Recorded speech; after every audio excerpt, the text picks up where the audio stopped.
আওয়ামী লীগ নিষিদ্ধের দাবিতে শাহবাগে ফ্যাসিবাদ বিরোধী জাতীয় ঐক্যের গণজমায়েত। দাবি আদায় পর্যন্ত চলবে কর্মসূচি। জরুরি বৈঠক ডেকেছেন প্রধান উপদেষ্টা। চট্টগ্রামে বিএনপির ৩ সংগঠনের তারুণ্যের সমাবেশে জনতার ঢল। পলাতক অপশক্তির পুনর্বাসন চায় না মানুষ, বললেন তারেক রহমান। তরুণরা আপনারা জেগে উঠেছেন, আপনারাই পরাজিত করেছেন ফ্যাসিস্টকে, সেই তরুণরা আবার জেগে উঠুন। দেশের জনগণ, সরকার এবং রাজনীতিতে কোনোভাবেই বর্বর বন্দিশালা আয়নাঘরের প্রতিষ্ঠাতা পতিত পলাতক পরাজিত অপশক্তির পুনর্বাসন চায় না। নারায়ে তাকবীর!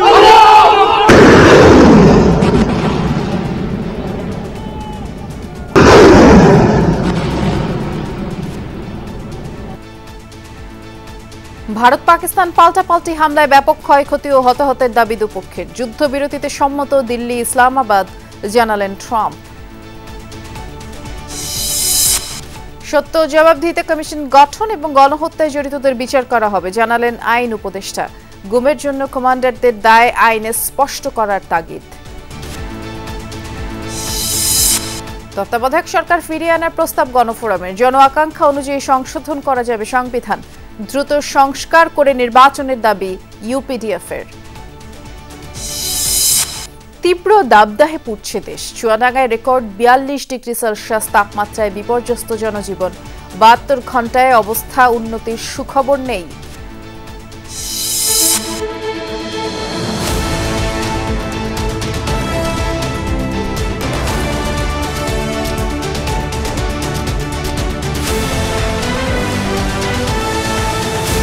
আওয়ামী লীগ নিষিদ্ধ সহ ৩ দফা দাবিতে শাহবাগে চলছে ফ্যাসিবাদ বিরোধী জাতীয় ঐক্যের গণজমায়েত এবং সেখানে আছেন আমাদের সহকর্মী আশিক মাহমুদ। অপেক্ষা করছেন তিনি। আশিক, কিছুক্ষণ পরে তো উপদেষ্টা পরিষদের যেই বৈঠক হবার কথা, সে বিষয়ে যেই সিদ্ধান্তের অপেক্ষায় আছেন আন্দোলনরতরা, কি বলছেন তারা? নিশ্চয়ই কথা হচ্ছে আপনার সাথে তাদের। বৃষ্টি, সময় যত গড়িয়ে যাচ্ছে আওয়ামী লীগকে নিষিদ্ধের দাবিতে এই শাহবাগ তত উত্তাল হচ্ছে। স্লোগানে স্লোগানে মুখরিত হয়ে আছে আওয়ামী লীগ নিষিদ্ধের দাবিতে। ছাত্র জনতা তারা একত্রিত হয়েছে ফ্যাসিবাদ বিরোধী জাতীয় ঐক্যের ব্যানারে। এবং আপনি নিশ্চয়ই দেখতে পাচ্ছেন যে রাত হয়ে গেছে, রাতেও উত্তাল শাহবাগ। এবং এই আওয়ামী লীগকে নিষিদ্ধের দাবিতে তারা স্লোগানে স্লোগানে স্লোগানে মুখরিত করে রেখেছে সবকিছু। এবং সবাই কিন্তু আওয়ামী লীগ নিষিদ্ধের দাবিতে একটা হয়েছে। তারা বলছেন যে কোনোভাবেই আওয়ামী লীগ নিষিদ্ধ না করে তারা এই শাহবাগ চত্বর ছেড়ে যাবে না। বৃষ্টি, একটু জানাতে চাই, আমরা কিছুক্ষণ আগেই যেমনটি জানতে পেরেছি রাত ৮টার দিকে উপদেষ্টা পরিষদের একটি বৈঠক আছে, জরুরি বৈঠক। ধারণা করা হচ্ছে সেই বৈঠকে আওয়ামী লীগ নিষিদ্ধের বিষয়ে কথা উঠবে। এবং এইখান থেকে যারা ফ্যাসিবাদ বিরোধী যারা আন্দোলন চালিয়ে নিচ্ছেন তারা আমাদেরকে জানিয়েছেন যে তারা আশা করছেন যে এই জরুরি বৈঠক থেকেই আওয়ামী লীগ নিষিদ্ধের একটি সিদ্ধান্ত আসবে, চূড়ান্ত সিদ্ধান্ত আসবে। আর সেই চূড়ান্ত সিদ্ধান্ত আসার পরেই তারা এখান থেকে একটি আনন্দ মিছিল করে তারা ঘরে ফিরে যেতে চায়। তারা কোনোভাবে আওয়ামী লীগকে নিষিদ্ধ না করে ঘরে ফিরে যেতে চায় না। বৃষ্টি, আপনি জানেন যে গতকাল থেকে এই শাহবাগ কিন্তু এই একইভাবে উত্তাল রয়েছে। বিভিন্ন শ্রেণী পেশার মানুষ, ছোট বড় শিশু বৃদ্ধ সবাই কিন্তু একত্রিত হয়েছে। বিভিন্ন রাজনৈতিক দল এই আওয়ামী লীগ নিষিদ্ধের দাবিতে একত্রতা প্রকাশ করেছে এবং সবাই কিন্তু এই ফ্যাসিবাদ বিরোধী জাতীয় ঐক্যের ব্যানারে সবাই একত্রিত হয়েছে। এখানে আমরা যেমনটি দেখেছি বৈষম্য বিরোধী ছাত্র আন্দোলন অর্থাৎ এনসিপির যারা নেতা রয়েছেন, সার্জিস, হাসনাত, আক্তার, তারা এসেছেন এবং তারা কথা বলেছেন এবং তারা বলছেন যে এক ধরনের ষড়যন্ত্র শুরু হয়েছে। আওয়ামী লীগকে আবারও বাংলাদেশে পুনর্বাসন করার একটি ষড়যন্ত্র, দেশীয় বিদেশি ষড়যন্ত্র চলছে, সেটি তারা প্রতিহত করতে চায়। কোনো ষড়যন্ত্রের কাছেই তারা মাথা নত করে এই ফ্যাসিবাদকে আবারও বাংলাদেশে পুনঃপ্রতিষ্ঠা করতে তারা দিতে চায় না। তারা কোনোভাবেই গণহত্যার রক্ত যাদের হাতে লেগে আছে তাদেরকে আবারও বাংলাদেশের মাটিতে রাজনীতি করার সুযোগ দিতে চায় না। এবং আন্দোলন যারা চালিয়ে যাচ্ছেন তারা বলেছেন যে অতি দ্রুত তাদেরকে রাজনৈতিক দল নয়, তাদেরকে সন্ত্রাসী সংগঠন হিসেবে আখ্যা দিয়ে তাদেরকে অতি দ্রুত নিষিদ্ধ করতে হবে। নিষিদ্ধ না করলে এই সারা বাংলাদেশকে, ঢাকা শহর থেকে সারা বাংলাদেশকে আলাদা করে দেয়া হবে এবং লং মার্চ টু ঢাকা করা হবে, এমন কর্মসূচিও কিন্তু ঘোষণা করা হয়েছে এই আন্দোলন থেকে। বৃষ্টি, শুনছিলাম, বেশ বিস্তারিত তথ্য আপনি জানাচ্ছিলেন, ধন্যবাদ জানাচ্ছি আশিককে। জুলাই আন্দোলনে গণহত্যা চালানোর পর বাংলাদেশে আওয়ামী লীগ বলে কোনো দল থাকতে পারে না। যারা আওয়ামী লীগকে পুনর্বাসনের চেষ্টা করবে, জনতা তাদের সর্বোচ্চ শক্তি দিয়ে প্রতিহত করবে বলে জানানো হয় শাহবাগের গণজমায়েত থেকে। আওয়ামী লীগ নিষিদ্ধ সহ 3 দফা দাবি আদায় না হওয়া পর্যন্ত গণজমায়েত আর অবস্থান কর্মসূচি চালিয়ে যাওয়ার ঘোষণা দিয়েছে ফ্যাসিবাদ বিরোধী জাতীয় ঐক্য। 10 মাসের সন্তান নিয়ে আওয়ামী লীগ নিষিদ্ধের আন্দোলনে জুলাই শহীদ শাহজাহানের স্ত্রী। আজকে আমার এই সন্তানকে আমি কি জবাব দিব? তার বাবা নাই, তার বাবার পরিচয় ছাড়া এখানে সে বড় হবে পৃথিবীতে।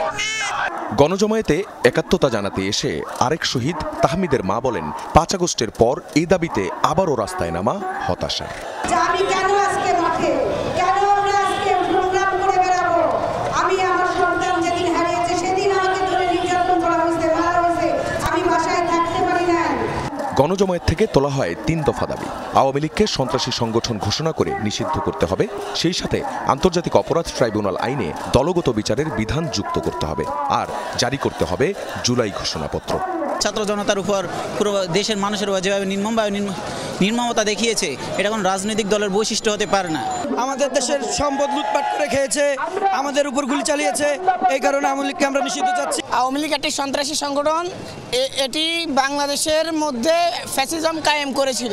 নতুন কোনো দল এসে যদি আওয়ামী লীগকে আবার পুনর্বাসন করতে চায়, তো তাদেরকে ছক্কা মেরে আমরা বাউন্ডারির বাইরে ফেলে দিব। আওয়ামী লীগের নিষিদ্ধের জন্য যা কিছু করার দরকার, জীবন দিতে হলেও জীবন দিয়ে দেবো। যে পর্যন্ত সফল না হবে এ পর্যন্ত আমরা ছাড়বো না রাজপথ। ফ্যাসিবাদ বিরোধী জাতীয় ঐক্যের পূর্ব ঘোষিত গণজমায়েতে যোগ দেয় এনসিপি, ছাত্র শিবির, গণতান্ত্রিক ছাত্র সংসদ, জামায়াতে ইসলামী, ইসলামী আন্দোলন, হেফাজতে ইসলাম, ইনকিলাব মঞ্চ, জুলাই মঞ্চ সহ জুলাই আন্দোলনে অংশ নেয়া রাজনৈতিক শক্তিগুলো। তারা বলেন, এ লড়াই ফ্যাসিবাদের বিরুদ্ধে বাংলাদেশপন্থীদের লড়াই। আবারও যদি আসে তাহলে আবারও রক্তের বন্যা বসবে। আওয়ামী লীগ পুনর্বাসন যারা করতে চাচ্ছে তারা কি নিশ্চিত করে বলতে পারবে যে পুনরায় আবার আওয়ামী লীগ ক্ষমতায় এসে আবার এরকম দুঃশাসন, মানুষ হত্যা না করবে এমন গ্যারান্টি কেউ দিতে পারবে? আমরা যে যুদ্ধটা করছি সেটার ফলে এটা আমাদের উপহার হিসাবে আমরা পেয়ে যাব, বাট এটার জন্য যে আমাদের আরও শ্রম দিতে হবে, আরও কষ্ট করতে হবে, এটা কখনো আমরা ভাবিনি। এনসিপি নেতারা বলেন, যারা আওয়ামী লীগকে দেশে ফেরানোর চেষ্টা করবে, জুলাই জনতা তাদের সর্বোচ্চ শক্তি দিয়ে প্রতিহত করবে। বিদেশি শক্তি, বাংলাদেশের ভিতরকার কোনো শক্তি যারা আওয়ামী লীগকে বাংলাদেশে ফেরাবার চেষ্টা করবে, জুলাই জনতা তাদেরকে সর্বোচ্চ শক্তি দিয়ে রুখে দেবে ইনশাআল্লাহ। এই আন্দোলনের ডাক দেয়া এনসিপির দক্ষিণাঞ্চলের মুখ্য সংগঠক হাসনাত আব্দুল্লাহ আন্দোলন চালিয়ে যাওয়ার ঘোষণা দেন। যতই ষড়যন্ত্র আসুক, যতই প্রেসার আসুক, যতই বিভক্তি আসুক, আমাদের এই জুলাইয়ের ঐক্যবদ্ধ শক্তিকে আলাদা করতে পারবে না। আমি যদি পরবর্তীতে কোনো ধরনের ঘোষণা নাও দেই, আপনাদের মঞ্জিলে মাকসুদ হচ্ছে এই গণসন্ত্রাসী সংগঠন আওয়ামী লীগকে নিষিদ্ধ করা। আওয়ামী লীগ নিষিদ্ধের দাবিতে 2 দিন ধরে আন্দোলন ও অবস্থান কর্মসূচি পালন করে আসছে তারা। দাবি পূরণ না হওয়া পর্যন্ত শাহবাগে কর্মসূচি চালিয়ে যাওয়ার ঘোষণা জুলাই গণ অভ্যুত্থানে অংশ নেয়াদের। ফ্যাসিবাদ বিরোধী জাতীয় ঐক্যের। আখলাকুস সাফা, যমুনা নিউজ, ঢাকা। আওয়ামী লীগ নিষিদ্ধ সহ 3 দফা দাবিতে বিভিন্ন জেলায় গণজমায়েত কর্মসূচি পালিত হয়েছে। বক্তারা বলেন, অবিলম্বে আওয়ামী লীগকে সন্ত্রাসী সংগঠন ঘোষণা করে নিষিদ্ধ করতে হবে এবং তাগিদ দেয়া হয় জুলাই ঘোষণাপত্র জারির।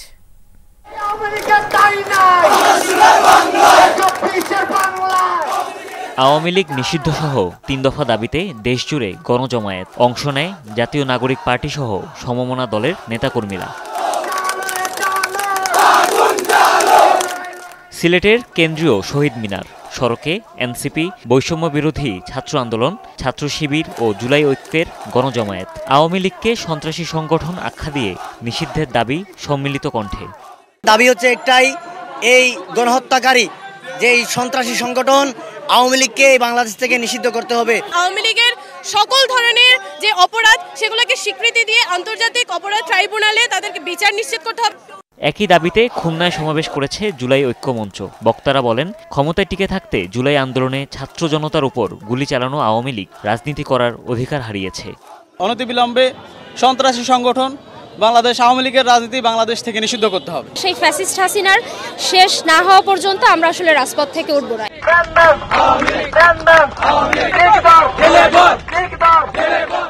বন্দরনগরী চট্টগ্রামের বিপ্লব উদ্যানে গণস্বাক্ষর কর্মসূচি ও ফ্যাসিবাদ বিরোধী সমাবেশ করে জাতীয় নাগরিক পার্টি।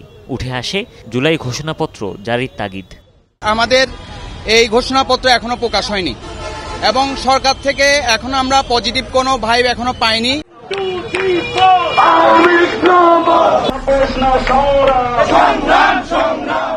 রংপুরের লালবাগেও জমায়েত হয় ছাত্র জনতার। মিছিল নিয়ে বিভিন্ন সড়ক ঘুরে সমাবেশ করে পাবলিক লাইব্রেরি মাঠে। আন্তর্জাতিক অপরাধ ট্রাইব্যুনালে আওয়ামী লীগের সংগঠিত অপরাধ তুলে ধরার দাবি করেন আন্দোলনকারীরা।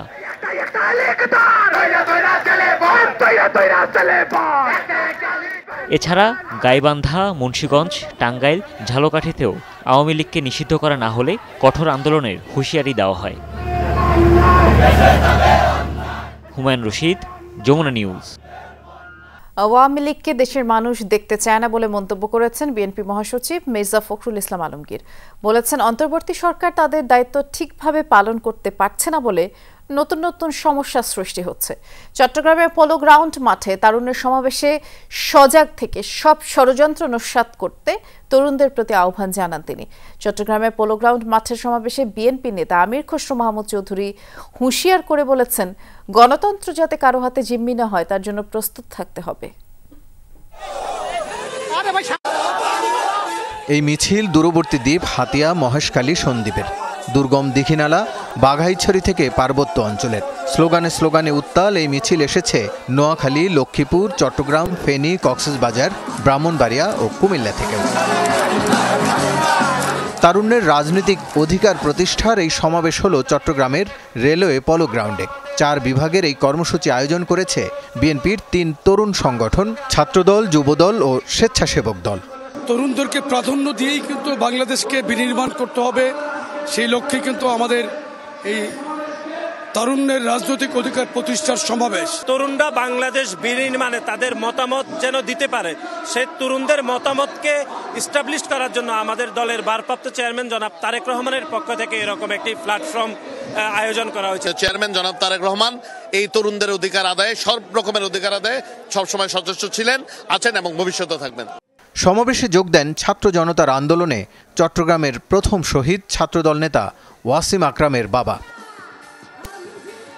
তারুণ্যের সমাবেশ, তাই চট্টগ্রামের ছেলে তরুণ আইকন তামিম ইকবালও বাদ যাননি।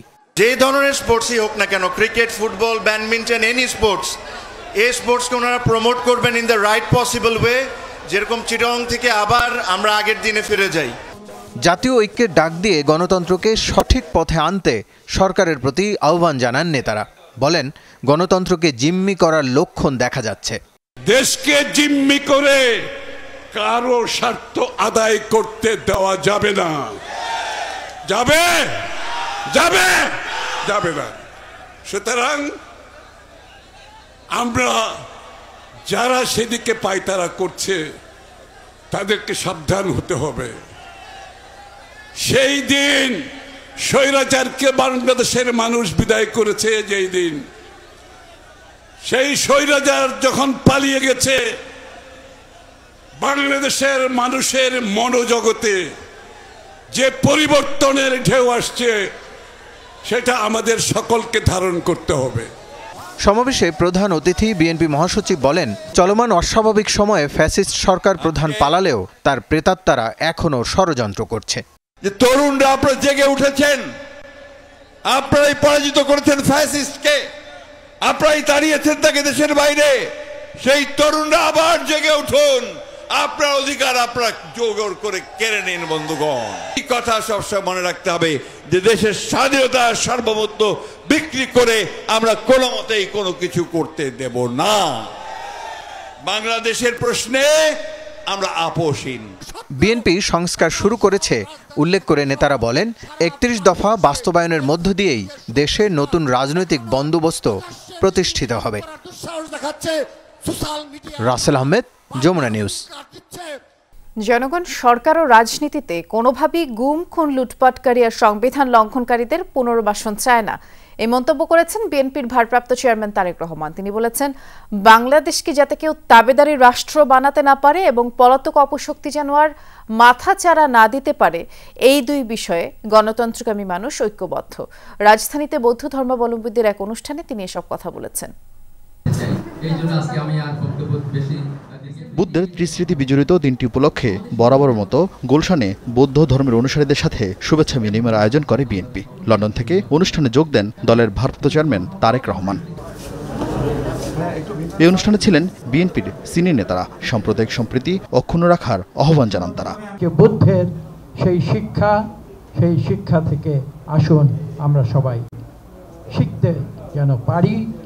বক্তব্যের শুরুতে বৌদ্ধ ধর্মের অনুসারীদের শুভেচ্ছা জানান বিএনপির ভারপ্রাপ্ত চেয়ারম্যান তারেক রহমান। বলেন, পলাতক অপশক্তি রাজনৈতিক স্বার্থে সংখ্যালঘুদের ব্যবহার করেছে আর মঞ্চস্থ করেছে জঙ্গি নাটক।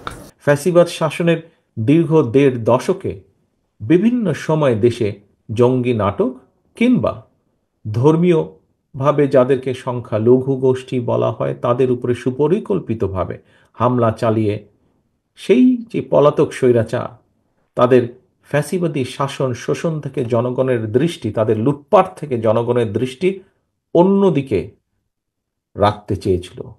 তারেক রহমান বলেন, ফ্যাসিবাদী অপশক্তিকে আর মাথা তুলে দাঁড়াতে দেবে না এদেশের গণতান্ত্রিকামী মানুষ।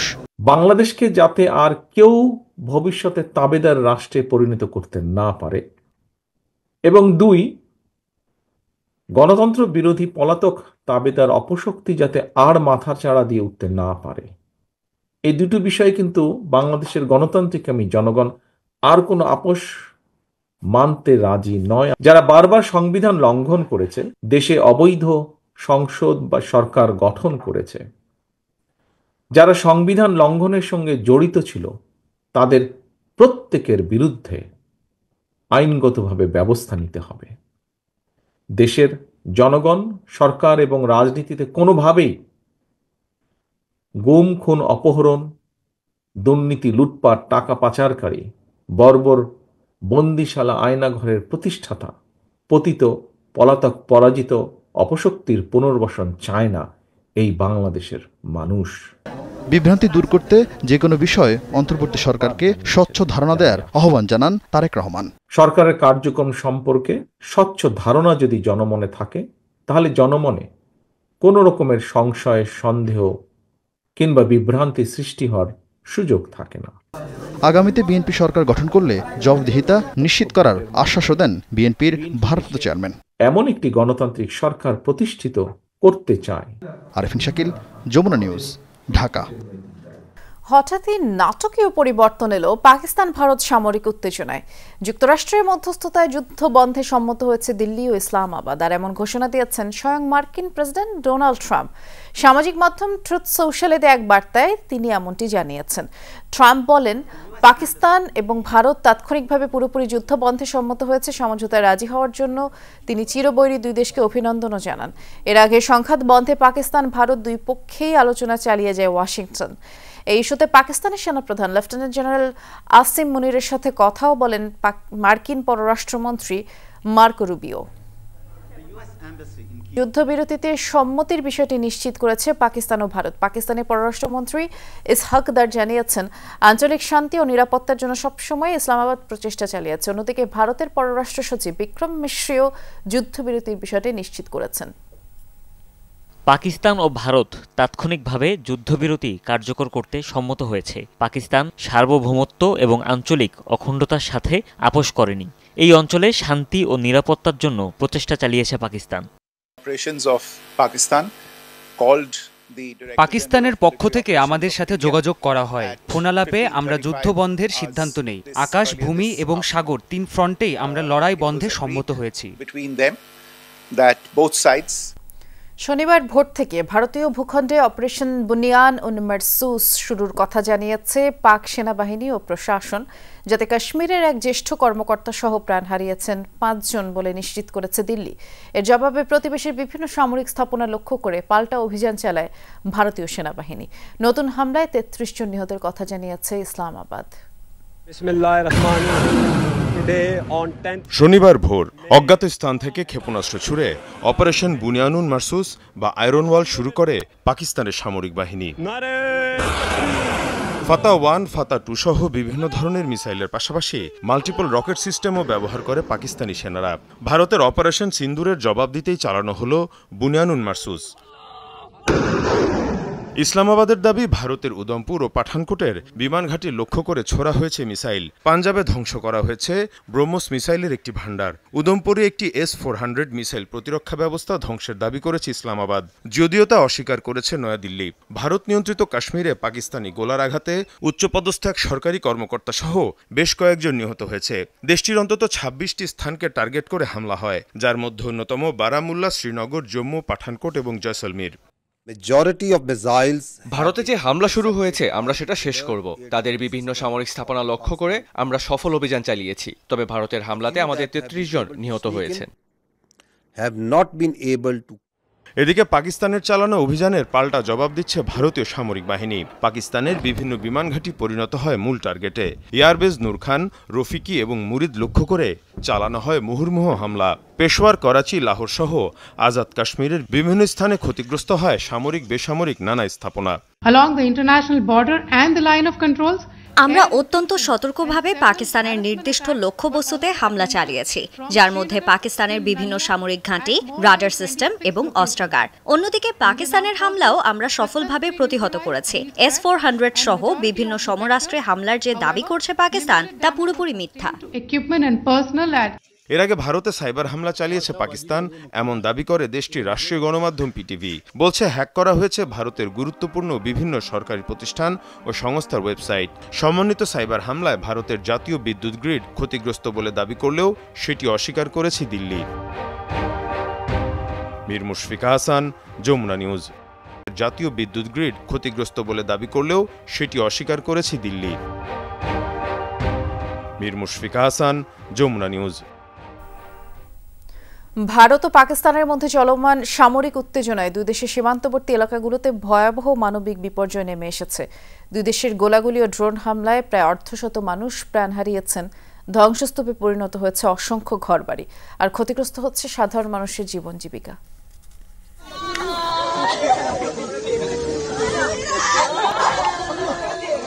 স্বজনহারাদের আহাজারিতে ভারী হয়ে উঠেছে চারপাশ। এই দৃশ্য ভারত নিয়ন্ত্রিত জম্মু কাশ্মীরের। পাকিস্তানি হামলায় নিহতদের পরিবারে চলছে শোক আর আহাজারি।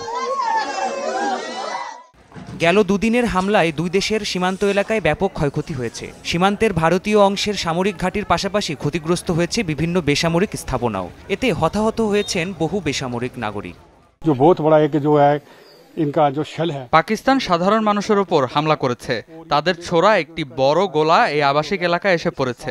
পুরো বাড়িটি ধ্বংস হয়ে গেছে, আশেপাশের বাড়িঘরও ক্ষতিগ্রস্ত হয়েছে। হঠাৎ করে বিকট শব্দ শুনি, মনে হচ্ছিল কিছু একটা সরাসরি আমাদের উপর এসে পড়তে যাচ্ছে। একই চিত্র পাকিস্তান অংশেও। স্কুল, ধর্মীয় প্রতিষ্ঠান থেকে শুরু করে বিভিন্ন বেসামরিক স্থাপনায় পরিণত হয়েছে ভারতীয় টার্গেটে, যদিও মনোবল হারাতে নারাজ সেখানকার বাসিন্দারা। আমি পাকিস্তানের পক্ষ থেকে ভারতকে বলতে চাই, আমরা আপনাদের ড্রোন দেখে ভয় পাই না। আমরা আমাদের সামরিক বাহিনী ও সরকারের পাশে আছি। ভারত যতই হামলা করুক, আমাদের মনোবল এখনো ভাঙতে পারেনি। এ অবস্থায় বাংকারে আশ্রয় নিচ্ছেন সাধারণ মানুষ। সীমান্ত এলাকা জুড়ে যুদ্ধ আতঙ্কে বন্ধ বাণিজ্যিক কার্যক্রম। প্রাণপ্রতিম কুণ্ডু, যমুনা নিউজ। গুমের জন্য প্রতিষ্ঠান প্রধান বা কমান্ডারের দায় আইনে স্পষ্ট করা প্রয়োজন বলে মনে করেন বিশিষ্টজনরা। বিকেলে গুম প্রতিরোধ ও প্রতিকার অধ্যাদেশ 2025-এর দ্বিতীয় খসড়ার উপর আয়োজিত মতবিনিময় সভায় এসব কথা বলেন তারা। রাজধানীর বিচার প্রশিক্ষণ ইনস্টিটিউটে অনুষ্ঠিত সভায় আইন উপদেষ্টা জানিয়েছেন, সত্য ও জবাবদিহিতা কমিশন গঠন এবং গণহত্যায় জড়িতদের বিচারের আওতায় আনা হবে।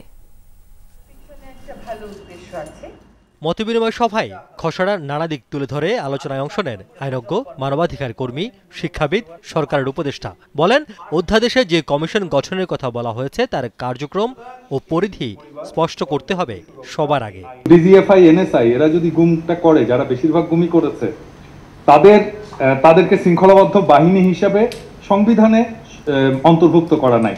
তাই আমি যদি সংবিধানে ডিফাইন করে দিই শৃঙ্খলাবদ্ধ বাহিনী হিসাবে তাদেরকে, তাহলে আমাদের গোয়েন্দা সংস্থাগুলো এই ডেফিনেশনের বাইরে পড়ে যাবে। এর মধ্যে ব্যবহার করা হচ্ছে অনুমান করবেন, প্রিজাম্পশন। আপনি একটা ফৌজদারি অপরাধে সাক্ষী প্রমাণে বিচার হবে, আপনি বলছেন ফৌজদারি কার্যবিধির এখানে প্রয়োগ হবে। ফৌজদারি কার্যবিধি প্রয়োগ হলে আপনার অনুমানের কি সুযোগ আছে? আলোচনায় অংশ নিয়ে রাষ্ট্রের সর্বোচ্চ আইন কর্মকর্তা ও আন্তর্জাতিক অপরাধ ট্রাইব্যুনালের চিফ প্রসিকিউটর বলেন, অধ্যাদেশে গুমের সংজ্ঞা অস্পষ্ট। গুমের জন্য কমান্ডারদের কোনো দায়ের কথাও উল্লেখ নেই, অথচ প্রতিটি গুমের ঘটনায় সংশ্লিষ্ট সংস্থা প্রধানের দায় অনেক বেশি। অর্ডিনারি পেনাল কোডের মধ্যে বা 1973 অ্যাক্টের মধ্যে যদি এই বিধানগুলোকে সন্নিবেশ করে ওই লগুলো আপনি অ্যামেন্ড করেন, কমান্ডার বা সুপিরিয়র অফিসারের রেসপন্সিবিলিটি কিভাবে ডিফাইন করা যায়, যে এটা আমাদের ইন্টারন্যাশনাল ক্রাইমস ট্রাইব্যুনাল অ্যাক্টের 4-3 আছে, আরেকটা আছে ফিলিপাইনের যে আইনটার কথা বলা আছে। সভায় অধ্যাদেশের বিভিন্ন ধারা, জেলায় জেলায় কমিশন গঠনের প্রয়োজনীয়তা, সর্বোচ্চ শাস্তি হিসেবে মৃত্যুদণ্ড, ক্ষতিগ্রস্ত পরিবারের আর্থিক ক্ষতিপূরণের বিষয় নিয়ে কথা বলেন দুই উপদেষ্টা। আর গবেষক ফরহাদ মজহার বলেন, সরকারের বৈধতা নিশ্চিত করতে হবে অধ্যাদেশ তৈরির আগে। সংজ্ঞার ধারাতে আমি মনে করি গুমের সংজ্ঞাটা এবং অপহরণের সংজ্ঞাটা ইনক্লুড করা দরকার। বেশিরভাগ ক্ষেত্রেই কোনো একটা আইনে সংজ্ঞা দেয়া থাকলে আমরা ওই আইনটাকেই রেফার করে দিই। যেহেতু এটা গুম সংক্রান্ত, অপহরণের ক্ষেত্রে পেনাল কোডের অমুক ধারা না বলে এটা এখানে নিয়ে আসলেও খুব একটা খারাপ হয় না, তবে গুমের একটা সংজ্ঞা দেয়া প্রয়োজন। যেহেতু আমরা জুলাই গণ অভ্যুত্থান থেকে হাজির হয়েছি, আমি এটাকে মোটো আইনি তর্ক আকারে দেখতে চাই না, এটা পলিটিক্যাল তর্ক। গুম ব্যাপারে একটা সমাধান আমাদেরকে হতে হবে, আবার এটা রাজনৈতিক ইস্যু, এটা নিশ্চয়ই একটা আইনি ইস্যু নয়। এই ইস্যু যদি আমরা সমাধান করতে না পারি, তাহলে বাংলাদেশ রাষ্ট্র একটা ভয়াবহ অস্থিতিশীলতার দিকে চলে যাবে। সভার আয়োজক ছিল আইন, বিচার ও সংসদ বিষয়ক মন্ত্রণালয়। উপদেষ্টা বললেন, সবার মতামতের ভিত্তিতেই অধ্যাদেশটি চূড়ান্ত করা হবে। আমরা ট্রুথ এবং রিকনসিলিয়েশন কমিশন গঠন করব, এই লক্ষ্যে আমি এবং আমাদের মাননীয় চিফ জাস্টিস আমরা একটা টিম নিয়ে সাউথ আফ্রিকাতে যাচ্ছি। আমাদের সাথে ইউএনডিপি এবং আরও অনেকে ইনভলভ আছেন। আমরা ফিরে এসে আপনাদের সাথে অভিজ্ঞতা শেয়ার করব। মানে অনন্তকাল হানাহানি করে আমাদের এই জাতির মুক্তি হবে না, আমাদের জাতীয় ঐক্য গড়ে উঠতে হবে। এবং যারা গণহত্যার মতো, মানবতা বিরোধী অপরাধের মতো ঘৃণ্য অপরাধ করেছে, তারা তো খুব বেশি সংখ্যক না, তো তাদের উপযুক্ত যথেষ্ট পরিমাণ শাস্তির ব্যবস্থা অবশ্যই আমাদের করতে হবে। ভবিষ্যতে যারা ক্ষমতায় আসবেন তারা এই অধ্যাদেশ ও কমিশনের কার্যক্রম চালিয়ে নিয়ে যাবার আশা প্রকাশ করেন আলোচকরা। রিয়াজ রায়হান, যমুনা নিউজ, ঢাকা। জন আকাঙ্ক্ষা অনুযায়ী সংবিধান সংশোধন করা যাবে, একই সাথে তত্ত্বাবধায়ক সরকারকে ফিরিয়ে আনার দাবিও জানিয়েছে গণফোরাম। বিকেলে জাতীয় সংসদ ভবনের এলটি হলে জাতীয় ঐক্যমত্য কমিশনের সাথে আলোচনায় এ কথা বলেন দলটির সাধারণ সম্পাদক মিজানুর রহমান। তিনি বলেছেন, মুক্তিযুদ্ধ ও 24-এর অর্জনকে মুখোমুখি দাঁড় করানো যাবে না, কোনোভাবে যেন 71-এর অর্জন ক্ষুণ্ণ না হয় সেদিকে লক্ষ্য রাখতে হবে। নির্বাচনী ব্যবস্থা সংস্কারেও জোর দেন গণফোরাম নেতারা।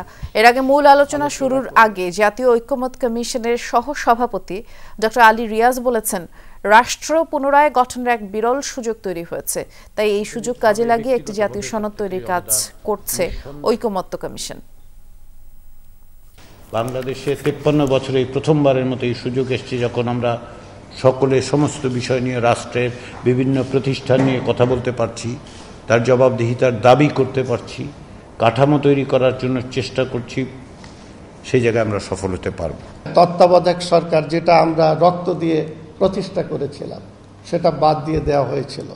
আমরা চাই যে এই সংবিধানে যাতে করে তত্ত্বাবধায়ক সরকার পুনঃপ্রতিষ্ঠিত হয়। জাতীয় সনদ তৈরি করা ছাড়া গণতান্ত্রিক রাষ্ট্রের সুনির্দিষ্ট পথ তৈরি হবে না। রাজনৈতিক দল এবং সাধারণ মানুষকে সক্রিয়ভাবে অংশগ্রহণ করতে হবে এই প্রচেষ্টায়, বলেছেন জাতীয় ঐক্যমত্য কমিশনের সহসভাপতি ডক্টর আলী রিয়াজ।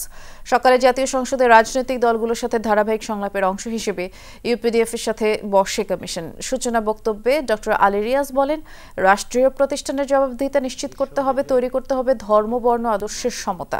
বৈঠকের পরে এক ব্রিফিংয়ে ইউপিডিএফ সংগঠক মাইকেল চাকমা জানিয়েছেন, সাংবিধানিক কাঠামোর মধ্য থেকে পার্বত্য চট্টগ্রামে স্বায়ত্তশাসন চায় ইউপিডিএফ। পার্বত্য চট্টগ্রামের 3 জেলার আঞ্চলিক দলগুলো নিবন্ধন প্রক্রিয়া সহজতর করার প্রস্তাব দিয়েছে দলটি, আর দ্রুততম সময়ের মধ্যে সংস্কার কাজ শেষ করে নির্বাচনের দাবি জানায় ইউপিডিএফ। গ্রীষ্মের শুরু থেকেই রাজশাহী, রংপুর, চুয়াডাঙ্গা সহ কয়েকটি জেলায় তীব্র গরম অনুভূত হচ্ছে। খরতাপে অতিষ্ঠ জনজীবন। আবহাওয়া অফিস বলছে আগামী কয়েকদিনে তাপমাত্রা আরও বাড়তে পারে। শনিবার দেশের সর্বোচ্চ তাপমাত্রা রেকর্ড করা হয়েছে চুয়াডাঙ্গায়।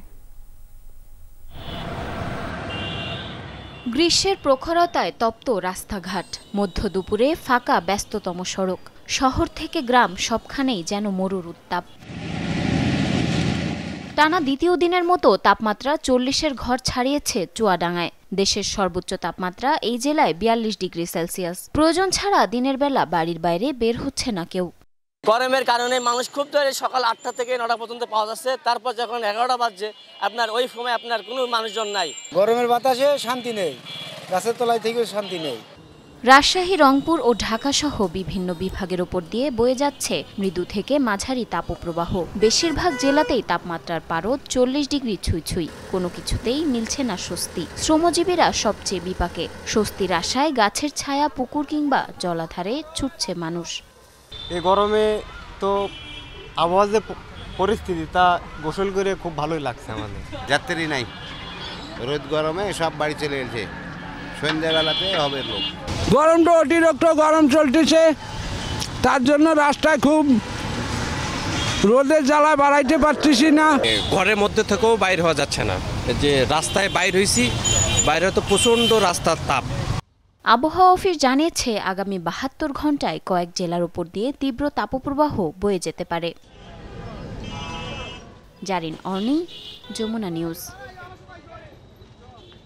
আওয়ামী লীগ নিষিদ্ধের বিষয়ে আইসিটি অ্যাক্টের অধ্যাদেশ প্রস্তাবনা নিয়ে আলোচনা করতেই উপদেষ্টা পরিষদের জরুরি মিটিং ডাকা হয়েছে বলে জানিয়েছেন প্রধান উপদেষ্টার প্রেস সচিব শফিকুল আলম।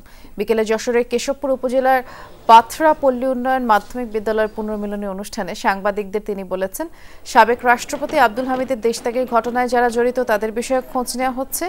বাংলাদেশে ফ্যাসিস্টের পতনে ভারতের মাথা খারাপ হয়ে গেছে, তাই এদেশে কয়েকটি মিডিয়ার সম্প্রচার সেখানে তারা বন্ধ করে দিয়েছে।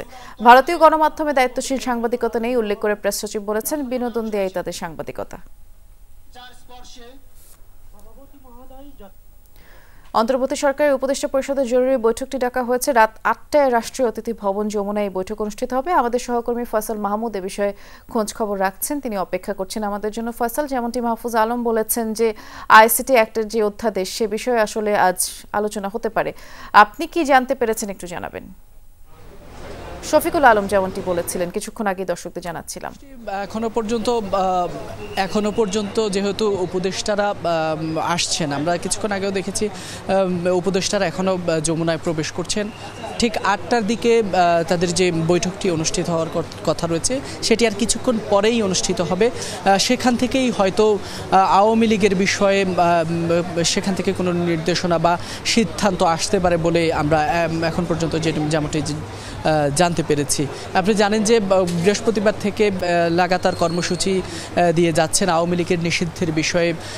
যে জুলাইয়ের যে ছাত্র জনতার যে ঐক্য ছিল সেই ঐক্যের পক্ষ থেকে কিন্তু আজকেও শাহবাগ মোড়ে কিন্তু বিশাল গণজমায়েতের ঘোষণা দেওয়া হয়েছিল এবং এখনো পর্যন্ত সেই আন্দোলনটি চলছে এবং সেখান থেকে তারা যে বার্তা দিচ্ছেন সরকারের উপর, যেভাবে তারা চাপ সৃষ্টি করছেন যাতে আওয়ামী লীগকে গণহত্যার দায়ে তাদেরকে নিষিদ্ধ করা হয় এবং তারা বলছেন যে নিষিদ্ধ না করা ছাড়া তারা সেই রাজপথ ছাড়বেন না। যার কারণেই তাদের এমন দাবির প্রেক্ষিতেই মূলত আজকের এই জরুরি বৈঠকটি আহ্বান করেছেন অন্তর্বর্তী সরকারের প্রধান উপদেষ্টা, যেমনটি আমরা প্রেস সেক্রেটারির পক্ষ থেকে জানতে পেরেছি।